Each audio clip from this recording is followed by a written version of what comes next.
કેમ આટલો બધો ફરક આવે છે? સારું થયું તું આવી ગઈ સરિતા.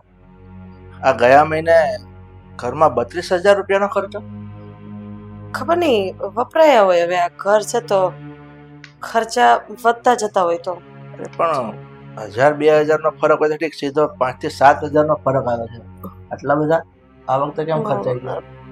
આ મહેમાન ને આવતા હોય, ક્યાંક ફાળો લખાયો હોય, આ મંદિરમાં ને દાન પુણ્ય એવું બધું કર્યું હોય તો વપરાઈ ગયા.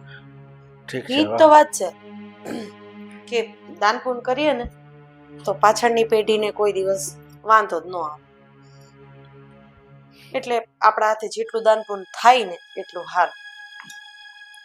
સરસ.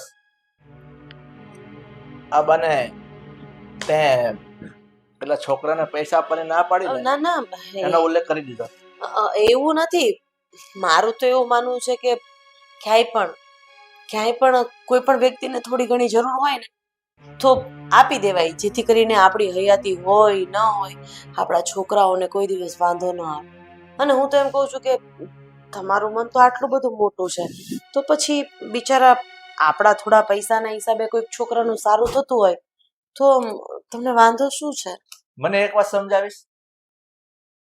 તને એ છોકરા પર આટલી બધી લાગણી શું કામ ઉભરાઈ આવી કે 50,000 રૂપિયા અપાવવા માટે તૈયાર થઈ ગઈ?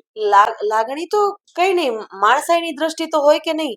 લાગણી શું, એ ક્યાં મારે કઈ લાગે વળગે છે?